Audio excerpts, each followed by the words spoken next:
Welcome to Off Court with Greg Rusedski. I'm Greg Rusedski, and I'm joined by Kevin Palmer from Tennis 365. And our special guest today is Jamie Delgado. And most people know Jamie Delgado because of his work with Andy Murray in 2016 when they went on to win Wimbledon, as well as finish the end of season as world number one, winning the final match against Djokovic at the ATP finals to end the season world number one as well. He's also been known for coaching some other players, the likes of Gilles Muller, Denis Shapovalov, Grigor Dimitrov, and at the moment is coaching the British number one, Jack Draper. We're going to go into his coaching work, but also we're going to talk about his journey. He was one of the best junior players in the world. The number one junior under 14s, had a very solid career as a professional. So thank you very much for joining us, Jamie, and we look forward to diving into all those areas. Thank you very much for having me. Looking forward to it. Jamie, I guess we should start with your career. I mean, I was a young man and we were both similar age. I think you were coming through and I remember you being the big superstar of British tennis. Tell us a little bit about the pressure that you're under when you're 13 and 14 and that tag is thrown at you. Yeah, I mean, I first of all, my tennis started back in Tenerife. I was brought up in the Canary Islands. And my dad was the first guy that kind of put a racket. He didn't put a racket in my hand. I used to go and watch him play on weekends with his friends, and he was just a club player who loved it. And one day I, gave him a little hit after he played with his friends, and apparently he then now was just like a pain, then just wanting to play all the time. Can I play? Can I play? Can I play? And that's where kind of my love for tennis started back in those days. And we used to, because I had my grandparents in England at that time, and we used to come over in summer holidays, to see them. And when I was 8, 9 years old, I'd sort of had 2 or 3 years playing tennis. By then, I'd played a couple of tournaments in summer holidays, and David Lloyd was at one of the tournaments that I played. It was kind of a biggish, under 10 event around the Birmingham area. Actually in Cheltenham it was, and he saw me play.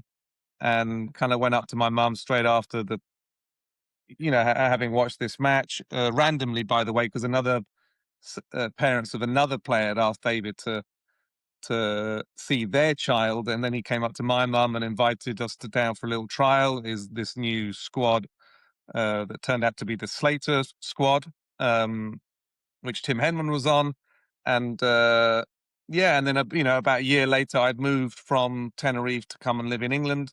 And that's when the tennis kind of really got going. I started to practice every day, and the dream of having a life in tennis. I mean, I would have, and then I won the World Championship at 14, which was the Orange Bowl, and it kind of all happened a little bit fun. I mean, obviously super young at that age, but it all happened so fast, and some pressure started coming, I guess, around 15. Actually, probably around 18, probably more so, when my results were not as good as expected at that time. But no, I still look back on those years as good time, and I loved it. I loved it. And then I kind of fell in love with tennis, really. Yeah, we had Tim Henman last week on the podcast, and he was talking about the relationship, and he had this joke about you. Said, "Well, Jamie, he was shaven by the time he was 12 years old. He had a full beard already at that age.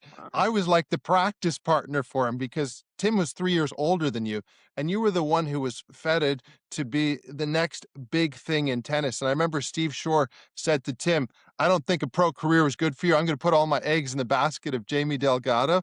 And I think, that pressure and that expectation on you was almost too much at times. Did you feel that weight at such a young age? I think I probably started, I don't know about if pressure was the right word, or maybe, like I say, kind of 18, 19, I felt that a little bit, because as a 15, 16, 17, I was still having amazing results in juniors. I was getting to, I think I was 15, soon to be 16. I was in the semi-finals of the Australian Open juniors and semis of junior Wimbledon at 16, I think it was, I believe. So I was still doing exceptionally well at that age. But maybe the pressure on when things kind was a little bit 18, 19. But I think, obviously in my mind over the years, I've looked back at that time and, what could I've done different, and what could have I done better and stuff like that. And I don't know if it was pressure so much, but I think the environment that I was in wasn't the best, I think. I do believe a lot in the environment, people that are around you and that are good. I started to play satellite tournaments quite early as well. I was kind of encouraged to do that. And I feel like, you know what it's like, the sort of higher ranked players have a certain professionalism about them, a certain mindset about them. They're thinking about the big picture all the time. Their life off the court is better. Like I started to hang around people who were not so much like that. And over time, you kind of become one of them a little bit, So I kind of got into a bit of a rut then, I think, at 18, 19, 20, that kind of age. How tough, Jamie, to move from that junior to the senior ranks? We've seen it. I think I saw you down the junior nationals last year. We had Mika Stojanovic and Hannah Klugman playing an incredible match, and they look to me like great players in British tennis coming through top juniors. But how difficult to go from there? We look at Henman being told, "Give up, you're never going to make it," and yet he suddenly has a great career. I mean, how hard is it to do what Tim did and what these girls in Britain and around the world are trying to do to move from juniors to seniors? Honestly, I think sometimes it's made out to be harder than what it is. I think that in Britain, I felt there's like a huge thing on getting to the top 100. I just got outside the top 100. I think mine was like 120 or something like that in the end. And I think, I think I've spoken to Andy about this a little bit. Like there's such a big thing about, if you get to the top 100, then that's kind of like you've done well then, or it's an acceptable career that you've had or whatever. And if you're not, if you kind of struggle to get in there or it's taking a little bit of time, it can start to become a bit of a mental block to get in there when actually you've got the tennis level to get in there. It's just something's stopping you, and you don't ever feel like you've all the sacrifice that you've made in the game, training and all the things you've missed is not worthwhile unless you get to the top 100, and that can become a burden for sure. Because actually I think from a guy ranked 110 120 in the world, is he a worse player than the guy ranked 70 in the world?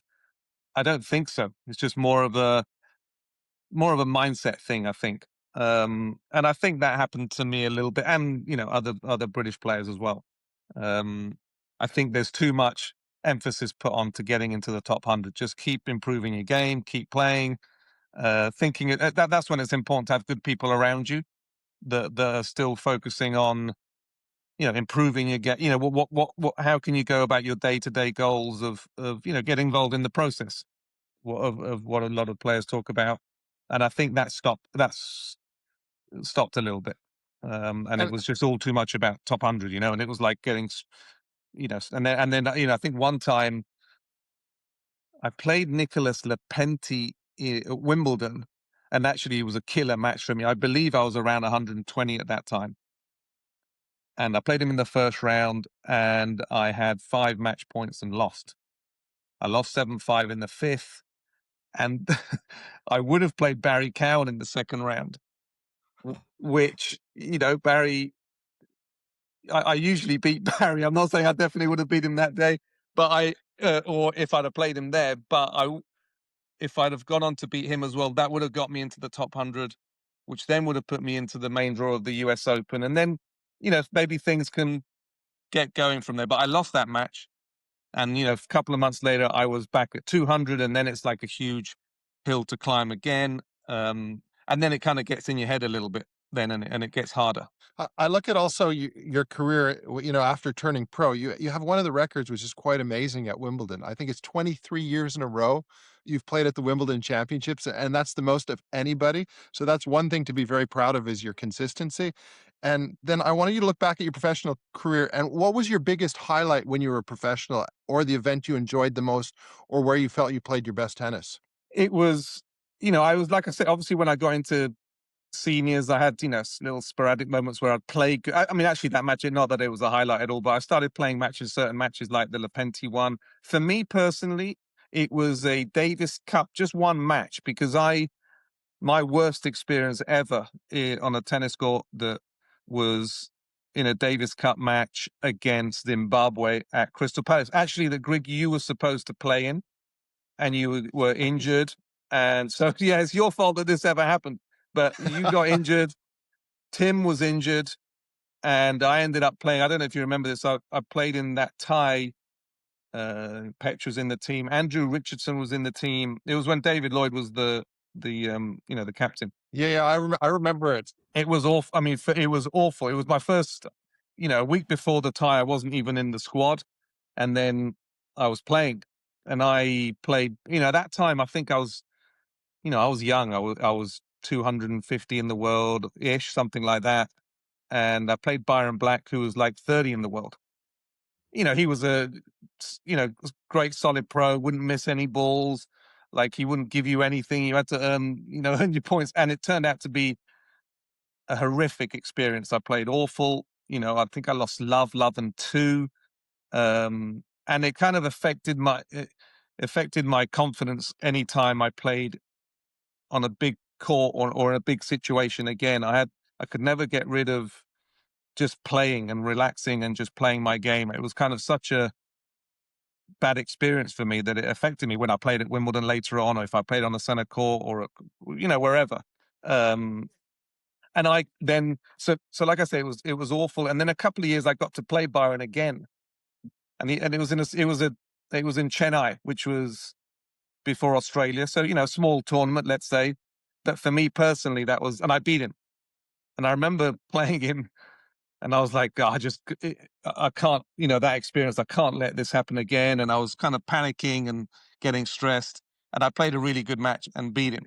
So it wasn't like a huge kind of glamorous highlight, but for me personally, it was a huge win to actually not just play, but actually win. It was like a huge kind of release a little bit of that awful experience that I'd had, and that's when I go back to like, those kind of situations, or the situation I mentioned in the Lepenti match at Wimbledon. That's where I think it's really important to have good people around. I didn't really, have that where people could kind of, Jamie, so, let's say, for example, the Lepenti match, Jamie, it's okay. He played really well. I think Lepenti was, 15 in the world at the time. He actually ended up making the quarterfinals there. Like, I played a good match, and it was maybe put that into perspective and take the positives from it and keep building on it. And I think things would have been okay. But, what did happen was a very negative outlook from my side. Like didn't win the match, or I kind of blew it, or, and that kind of, again, got in my head a little bit and I fell away. So, yeah, I mean, like for me, that Byron match, just to beat him was great. But how it got there was also a bit of a bad experience. In terms of that experience, James, does that help you moving into coaching? You've got like the high and the low, and you've experienced how much pressure there is at certain moments. That must really, is that why you feel like you're succeeding as a coach, that you've got all this sort of playing background that helps a little bit? Yeah, 100%. I feel that way. I feel like, yeah, I mean, I've thought this to myself various times, that it's really, really helped me understand and feel, because the feeling I had when I was a junior, when I was in those years of 14, 15, 16, 17, up until, like I said, about 18, I had the mindset that I was the best junior in the world. And there's a certain way that people think when they're in that position, and the confidence that I had, and there was no doubt in my mind I was going to do this, I was going to do that, and I was playing people with no feeling that I was going to lose at any point. And so I felt I kind of, even though I didn't feel that as a senior player, I do know what that feels like. So I can relate to how an Andy is feeling, or Jack with his sights of being at the top of the game. I know what that feels like. I know what he's thinking, and I also know how it's totally the other end, where you're struggling and you're traveling the world, and your confidence has gone. You've forgotten how to play the game, and I have no doubt in my mind that that's helped my coaching in, because these players obviously will always have good moments, but also tough moments where they've lost confidence themselves, or they're questioning things. And I feel like I've experienced that at both ends. So yeah, totally is what I feel that it's helped my coaching for sure. And how did you get involved in coaching? Because I remember seeing for you the first time on the road with Gilles Muller. Was that your first big job on the main tour with Gilles and bringing him, all the way from the satellites, challengers, and then onto the main tour? Yeah, I mean, I towards the end of my playing career, I was kind of playing doubles at that time, and to be honest, I wasn't enjoying it playing at that time. I was playing, but kind of not sure what I was going to do after tennis, and I wasn't thinking about coaching at that time. Like I was thinking, keep traveling the world, and I was like, I feel I've kind of done enough of that, But with Gilles, I always got on great with him at tournaments and stuff like that. And he'd had a bad injury. I can't actually remember what the injury was, but he had a bad injury that he'd been out for like 6, 7, 8 months. And, he called me up and he was like, Jamie, he kind of knew I wasn't enjoying playing. So he was like, look, are you enjoying playing? And I'm going to try to play another, one more time. I'm not sure how my injury is, but I'm going to just give it a go for 6 months. And, we can play a little bit of doubles together. And, I'd like you to help me out. You up for that? And I was like, yeah, I'm up for it. And so what happened was like, I was kind of playing doubles with him, but also coaching him on the singles. He was having to start from scratch. He was like down to 400 in the world. He was obviously a good player because I think he'd been up to like 40 in the world before, something like that. But he was down to like 400. And so we started playing the tournaments and I was coaching him and I was finding myself not enjoying the playing side with like the doubles with him. Nothing, nothing, not because of him. I just wasn't enjoying playing and I was really enjoying helping him. And, it was great because he actually, about a year and a half later, he was up at his highest ranking ever of 30. I think it was 31 or something like that. And, and that's how it started. It was a bit of an accident. I really enjoyed it. Thankfully, it went well. And I'm still coaching now. so that's how it started. It wasn't a plan or anything that I was thinking when I was playing. And then from Gilles, obviously, then I went on to Andy, and I'm still in it now. Andy, Jamie, we have to talk about that. I mean, I think when I spoke to you last year, I think when you were still with Andy, and it was almost like you almost didn't want to talk about what it was like being in Team Andy Murray. Then probably you might not have been allowed to. But what was it like? Was he a good boss? Was he demanding? What was he like? No, Andy was great. I mean, I've known Andy since he was, I think when he came down to London the first time, I don't know, or not the first time, but I remember him coming down when he was 15, 16 or something like that and kind of looked out for him when he was, young. And, so I always had a good relationship with him. Andy's great. Of course, when I started with him, he was number 2 in the world. So he was already a top player. And, with top players comes, pressure for sure. And, high demands as well in how, you're preparing him and results and all that kind of stuff. But I enjoy that. That was, I kind of enjoy that pressure as a coach. Maybe that I didn't enjoy it certain times as a player. I have enjoyed it as a coach. But no, he was great. I mean, he, of course, an amazing player. I mean, he worked so hard. I think some of the training sessions with him, especially on court, was kind of the hardest ones.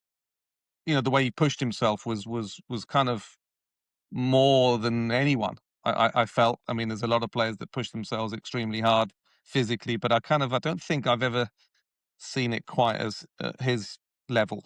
When you thought he was completely exhausted and you didn't think, he could give any more. He always did that. I remember actually the first week that we trained together was at Wimbledon, and we were doing this interval session on the court, and it was towards the end of it, and he was destroyed. I mean, he was so tired. He was kind of on his hands and knees a little bit, and there was just one more drill to do. There was one more set of it to do, but he couldn't. He was he was. I was like, he can't give anymore. It's finished. He's pushed himself to the max. So I stopped the last little exercise that he had to do, and I'll never forget. And then at the end of that day, he was getting his treatment and stuff like that, and he was like, great day, thanks for the day. It was great. He's like, just one thing, Jamie. It was, when you see me in that situation and I'm just so tired and you think I've got nothing to give, just he said, I don't know what it is, but just keep pushing me because I've got something extra. I don't know how, I don't know why, but I can keep going. And it's kind of something that stuck with me as well through the years with him. Like even in matches when you felt he had nothing left, he always had something extra. He always could find some energy or some quality or something, and he was quite unique in that way. The other thing I want to ask you about, what is a daily practice time with Andy look like in the off season? How many hours are you doing on court? How many hours are you doing off court?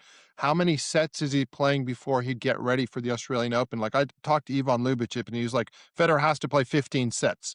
We do 2 sessions a day with him. He does gym and so forth. So I'm quite interested to see what Murray's off season and hours would be under your tutelage. Yeah, I think when I started coaching him, he was a little bit later on in his career, so he wouldn't practice. It was quite rare that he would practice twice in a day, but we would, we used to do off seasons in Miami where he had a place there at the time, and it was a great setup because there was, other players there. But in terms of his day, he would, we would kind of mix and match it, but sessions wouldn't normally go over 3 hours. There'd be some sessions that would be tougher, interval training, which he did a lot of sort of controlled physical work on the court. And there'd be other sessions which were much lighter, maybe like an hour and a half where you kind of work more on his serve or his return or something specific. So it wasn't the same training every day. And he pushed himself incredibly hard off the court. But in terms of hours, look, his typical day would be, starts off on the physio bed. That's kind of like 45 minutes, even an hour. Then it's tennis, let's say for, on a harder day for him would be like 3 hours.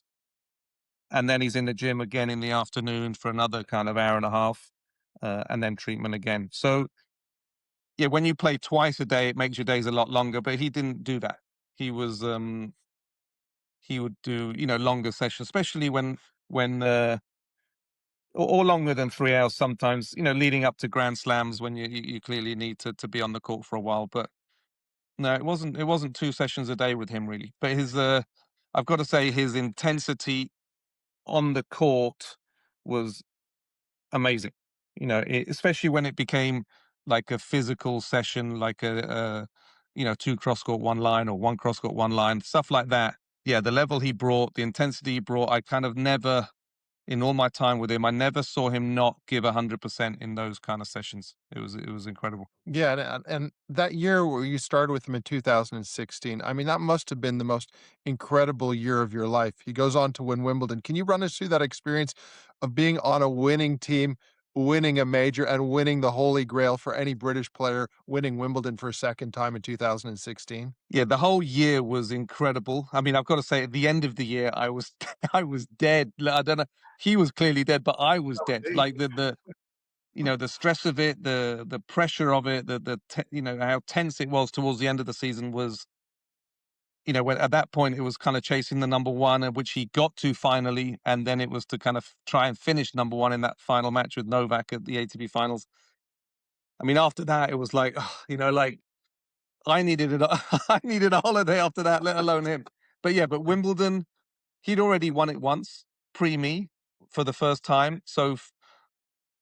For me as a coach, like I loved and I still do. I love when, or motivates me, is to help a player achieve something that they haven't done before. So even though he won Wimbledon, and clearly it's the biggest event in the world for me and the most special one, and nothing compares to it, I kind of, and it was a huge highlight. Don't get me wrong; it was like the highlight. But for me, I kind of took a lot of pride and enjoyment in things that he hadn't done before. Like winning the ATP Finals, getting to number 1 in the world. He won the Italian Open. He won Paris Indoors. There was a few things that he hadn't done before that for me, I really, really enjoyed that. But yeah, Wimbledon, I mean, that grass season, he won Queens and Wimbledon, beat Raonic in the final of both.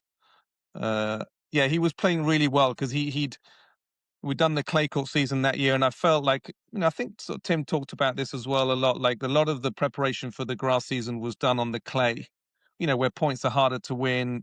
physically you're getting ready for it. You're hitting a lot of balls. You're match tight. He'd made the final of the French Open. He'd won the Italian Open, final of Madrid. Like, he was coming in really playing well. And I always, even at my lower level of tennis than him, it was always, if you're playing really well on another surface and then went onto a surface that you really liked, then it was like, I mean, actually, I'll never forget as well, like, he'd lost in the final of the French. And I think we were sort of due to, going a couple of days off to then start practicing on grass. I think on the Wednesday, lost on the Sunday, was going to practice on the Wednesday. And I get a message from him on the Tuesday morning. And he's like, what are you doing? What are you doing? Like, let's go and hit some on the grass this afternoon. So we went to Wimbledon to hit Tuesday afternoon, and he's hitting on the grass, and he's hitting the ball, and he was hitting the ball just so well, like so clean, like, there's no adapting to grass. It was like so natural for him just to play amazing. And he was like hitting these rocket backhands. And I was like, I was kind of struggling to sort of deal with it, how hard and deep and hard he was. And he kind of sat down. He's like, don't worry, Jamie.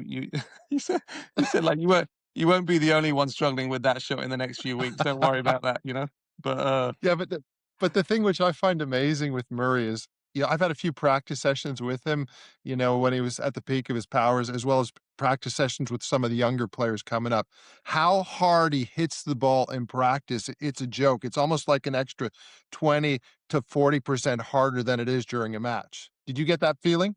yeah, well, it was a feeling, and it was true. Like, he would just be crushing the ball and, not missing much at all. And of course, I think as a team, we were always encouraging him to, play more like that in matches sometimes, which I think when he played his best tennis, he was very, he was crushing the ball around and proactive, and the level he could play was incredible.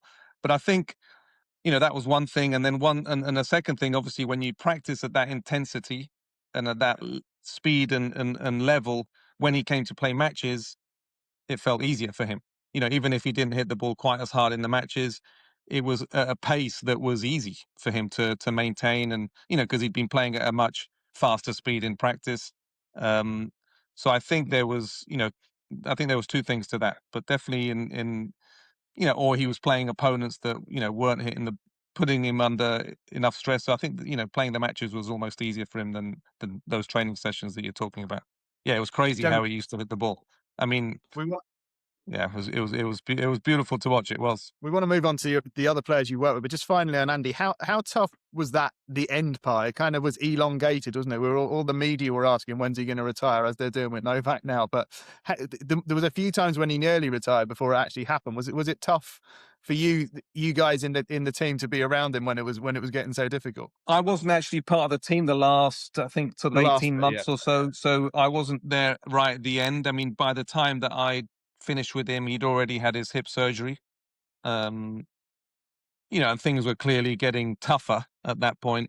But he wasn't at a stage where he was wanting to stop playing at that time. So I kind of wasn't around for the end bit. Um, I mean, actually, one of the great achievements with him, and something that people wouldn't necessarily look at, is, people will look at Wimbledon and number one and blah blah, was actually the tournament he won in Antwerp, Yeah, which was amazing.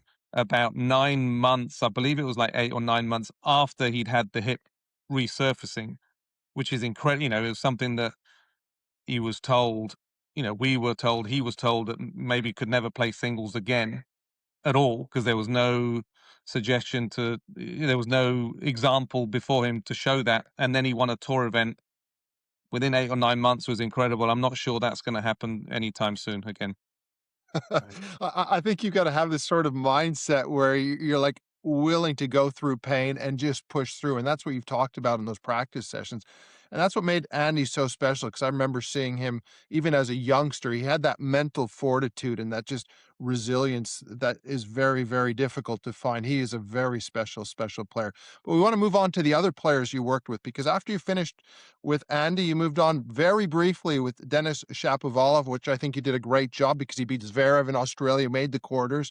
That didn't work out for you so much. And can you talk about that? And then moving on to obviously Grigor Dimitrov, who you were with for a very long period of time after that.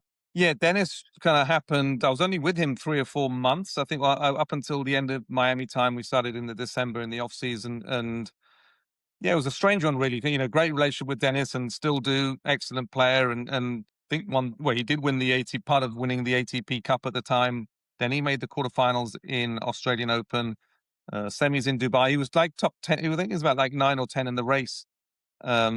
Results were good, and yeah, I just had a call from him during the clay season, some weeks that I wasn't doing with him, and that he wanted to change. And I think he went back to his coaches that he had as a young kid, and but no, I mean, that was an unfortunate end, a bit of a surprise at the time. But great kid. I mean, what a player! Such a talented player. Able to do anything really in his game. And I think he's someone that, yeah, I mean, I think the consistency side of it for him has been what he's been trying to get, I think, since. And, and he's still, I don't know how old he is, but obviously still wish him well. When I see him at tournaments, I great relationship with him. But yeah, it was a bit short, that one. And it was a shame because I think we would have continued to do well. And then Grigor, then I had a few months off. And then I started working with Grigor at the end of that season together with Danny Valverdue. And I started off doing not as many weeks. And then by the end of it, I was doing a lot of weeks with him. And that was great. I mean, Grigor, great guy. Really, really enjoyed, my relationship with him. Joined at a tough time. I think he was down to like 35-ish in the world. And, he was a bit down with things at the time. And managed to get back into the top 10, which was great. But yeah, he was obviously is a super talented player, and I think he's in this time of tennis where a lot of the players are playing in a similar way, baseline and hitting the ball hard. They're all a little bit similar-ish. It was refreshing to work with him, who has the options to do different things and mix the game up, and especially with his slice backhand, which is one of the best on the tour now, I would say, and he's able to to junk guys around, change the pace. He's able to serve and volley a little bit, and that was fun, to work with someone who could do that. When I started with him, I think he'd even at where he was, he'd kind of not forgotten, but he wasn't in a great place and needed to be reminded and shown how his how his strengths could still do really well. And yeah, I mean, overall, I think we had great results, and it was but I really enjoyed working with him, and I hope he I'm sure he'll play for another couple of years or so, and I still think he's got some very good tennis in him. Jamie, I was on centre court Mm. in the press box last summer when he played Sinner, and it was kind of a revelation for all of us because we just thought Sinner was this kind of unbeatable winning machine. So, can you talk through maybe what you spoke about before that, and is that a blueprint to be Jannik Sinner, or is it easier said than done? Well, I think it's easier said than done for sure, but but like I say, it's I'm also a believer that you play your game. At the end of the day, you play your game, but you also have to understand the opponents. Maybe they are slightly better at you at something, and you don't play them at their game. I think there's so many players now. For example, with Jannik, I mean, he's a beast, right, from the baseline. I mean, he moves so well. He's crushing the ball off both sides. Like, it wouldn't make sense for many players to try and beat him at that game. Like to just stay on the baseline and just try and out hit him or out baseline him from the baseline would be, but a lot of players do, whether that's them being a bit stubborn with their own game or trying things, or they don't maybe quite have the skill set to be able to play in a way that Grigor played him at Wimbledon. So yeah, I mean, part of the mindset for that match was one, to play your game, but also to try and disrupt a little bit and try and get Jannik off his to be comfortable and to be playing all the points in the same way, which of course he would like to do, right? I mean, and that goes that's not just for Jannik. That's for if you're going to play Rafa or Murray or Djokovic or Federer, they want to play the match on their terms and how they feel good and how they're controlling the points. So as a lesser player, someone that's ranked below and you're an underdog, why not try and disrupt a little bit more rather than just playing their game? the chances of playing their game and winning are pretty small. So, so try and play your game, but also try and disrupt. And I don't think enough players do that sometimes. Yeah, but I also think, I think you and Danny did a fantastic job with Grigor, because before you guys got on there, there was always the yips on the second serve. The backhand wasn't firing as much as it could be, and you technically changed the serve, especially the ball toss, as well as on the backhand, finding that variety to use the slice a little bit more and then to come over it at times. And I think had you not made those technical changes and with the change of the mindset, he wouldn't have gotten back into that top 10. He wouldn't have had that chance at Wimbledon to actually beat Jannik, because had he not got that pec injury, I think he would have been with a real chance to win the title. So, I think sometimes coaches like yourself and Danny don't get for enough credit, because it's not only mental, it's technical, it's tactical, it's knowing the person. And what do you think with all those relationships you've had is the most important key, or is it just different from player to player? I think the part of the skill of a coach that's working with these kind of players, you have to. I don't think you can be a coach where you just have your philosophy and that's it. You have to adapt. Grigor's a different personality to Jack or to Andy, or different game style. Like I couldn't be as stubborn as thinking, right, this is the way you play tennis and that's it. You have to kind of have a vision of what's best for them. Um, from a tennis perspective, like tactical perspective, but also in off the court as well. They like, some people, they different things make them tick, and I think that's what makes a good coach, is just kind of adapting and making the best for that particular player. I've seen some coaches that it's just their way. They see it a certain way, and if the player's not kind of listening or agreeing to that, then the relationship breaks down. So I think that's a skill as well, of having those personal skills of trying to get the player to do what you think is best, but without it feeling like they're getting, told. I think that's a skill as well, is to try and get them to answer the question, answer in a way that they feel it's coming from them rather than you throwing it down their throat. Um, Yeah, I think you make an excellent point there, because we had Ivan Lubicic when he worked with Federer. He said the most important skill for a coach first is to listen. And that's what he learned from Paul Annacone when he got into the business. And then he's just like you with the philosophies. You're almost like a psychologist there, where you're thinking, okay, I need to get this, but how do I get it across where they'll listen and take it in? Because most coaches know what the player needs, but they need to find that balance and language that works with them, and also when to give them a break, when to push them harder, and find those balances. And I think that's one thing you've done really well throughout your coaching career, because you started with the serve and volley guy, big serving bot like myself. You got a Murray complete player who plays too defensive, getting more aggressive. Then you go to Dennis, trying to get the consistency, but he didn't want to buy in the long term. And now then you're with Gregor, who's on a little bit of a low, taken back in the top 10 5 years later. And now all of a sudden, you're with Jack Draper on a new adventure, taking a young buck, trying to get to the top of the game. So how's this job now that you're working with Jack? How's that going? And how's that relation different from the previous ones? yeah, I mean, first of all, Jack's a great boy. Um, I love him. He's got good family around him. He's very humble. Like things in a simple way. Went to the same school. Went to the same, obviously at a different time, but went to the same school as me at Reeds. So I feel like I've known him for a while. That helps a lot, just to kind of know you as a person a little bit. But super exciting. I mean, obviously a really, really, really good player.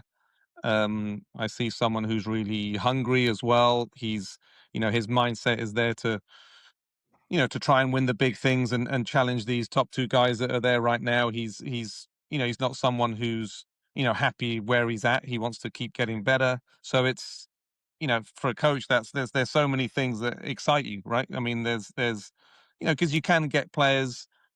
Grigor wasn't one of these, by the way. He was great, but it would be quite common maybe for an older player to maybe not want to keep learning, maybe, and they're just trying to maintain and stuff like that.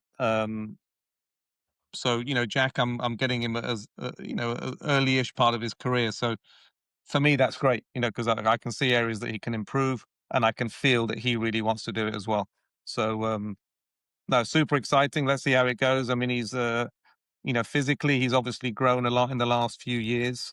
If you saw him when he was younger, he was kind of like this slight kid, but he's turned out to be an impressive physical specimen now, and I think that takes a bit of adapting as well, because he was, in juniors. I didn't see him play so much when he was really young, but he's spoken about this, where he was like a grind, because he was small. He would, be a runner and defending a lot and pushing balls back in the court, and now he's turned out to be this, big guy with a lot of power. And there's a little bit of a transition of, I've got more in my game than kind of what I always did through juniors, kind of thing. And it's him understanding that. So I think I feel him maturing all the time. Even like from 1 year ago, from watching him from afar and talking to him, he seems to be understanding his body and his game, better all the time.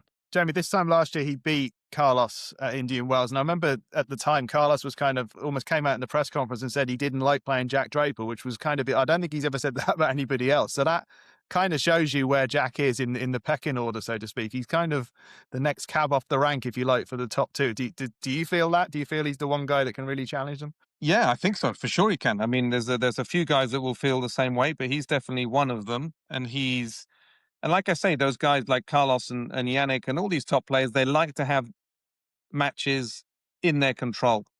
They like to be the ones dictating the play.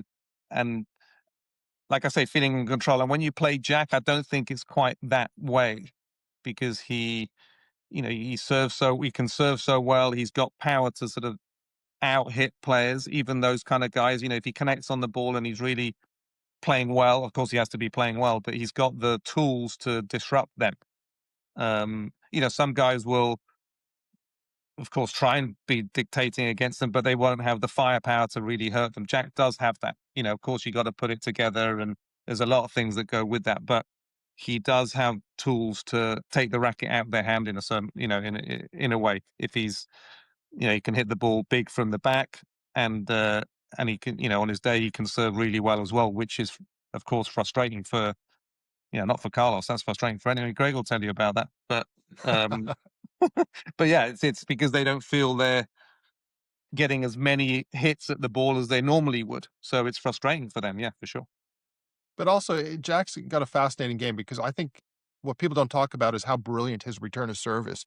He's an incredible mover. I know you're trying to get him up more on the baseline, transitioning to the net. But there was one technical change I was really fascinated what you guys did, because on his serve, you can see he's on the platform because he used to drag his foot forward. What was the thought process behind that? Was more balance, more power, better technique? What was it? What was the reason behind that? There's two reasons for that. There's one of them, he's clearly been having a bit of a arm problem for a while now, and the way he was kind of opening up on his serve a little bit was putting a lot of extra stress on his arm. So I think that's a bit of a no-brainer. We've obviously had, biomechanics look that as well. And, with the platform serve, the way his technique is now, it should, over time, have less stress on his arm, which we, of course, think is a good thing. And I think consistency as well, even though he had he could serve fantastically well with the step up, because he was kind of opening up too quickly, it became quite army, which is, some extra stress on there, but sometimes his percentages would be up and down. And I feel with the platform, ball toss is a bit more consistent. And, he's only played one tournament last week in Dubai, but I think he served at 68%, which is pretty good. I think, about 4 or 5% higher than it was last season. And we think the power will still be there. So let's see. It's early days, but he's been practicing it, for a couple of months now. He did have a platform serve when he was younger, which has made it easier for him. It's not like he was just serving in a way that he's never served before. He felt very confident, and from day one, it actually looked really natural. So I think, partly for his arm, and secondly for a bit more consistency, hopefully. Jamie, you've lived through this incredible period for men's tennis. When we hear people like John McEnroe saying Sinner and Alcaraz are better than the big four, is that mad, or is that just the way it evolves? Oh, what a topic! I like this one. What am I going to say on this one? But okay, let me just process that. Do I think that those guys are better than the big four? Is that what you're asking? Let's go for it. Let's just roll the dice, shall we? Yeah. Yeah, I think that. What do I think? I think the big four. What do I think? I think those guys, Jannik and Carlos, are incredible players, and I think they could mix it with the big four guys for sure. I do think that in yesteryear, like 10 years ago or so, I think we had more challenges to those guys. I think the level was a bit higher. When I'm thinking of, if we're thinking of that time, obviously you had Roger, Novak, Andy, and Rafa. And then behind them, you had, just behind them, you had like Del Potro, Wawrinka, Berdych. I think these guys were more of a threat to those top four than some of the guys now. My opinion, I think the top 10, 15 was stronger before, better players, I feel. But I think the general level on the tour, a guy ranked 30 in the world, 40 in the world, 50 in the world, I think is better now.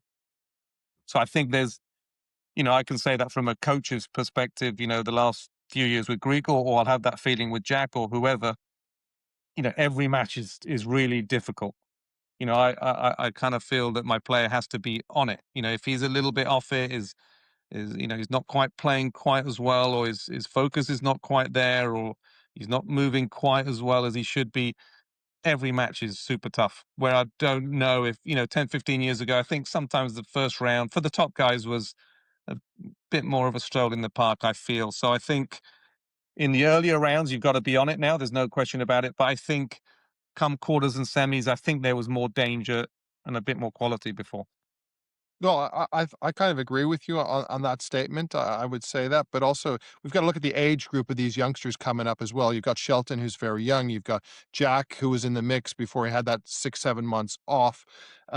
I think they're all a little bit younger than that depth of generation that was around with Murray, Nadal, Djokovic, and Federer. And let's not forget, Novak's still in town at 38, 39 years of age. And, he did make the Australian Open final. So I don't think you can disrespect that generation. I would put it differently. I would say, let's take that big three or big four, as you want to call them, and say, Sinner and Alcaraz, tennis always gets a little bit better, but put those 6 guys together, and on any given day at their peak, they would beat each other. That's how good those qualities of 6 guys are. They're absolute legends. We're really lucky to have those guys in our sport. But I don't want to take up any more of your time, because I know you got to get Mr. Jack Draper ready for Indian Wells. So we really appreciate you taking the time to join us on Off Court with Greg Rusedski, and continue to watch, subscribe, send us any questions you like. And thank you to our guest again, Jamie Delgado, for coming on the podcast. Don't worry about Byron Black too much. You got your revenge,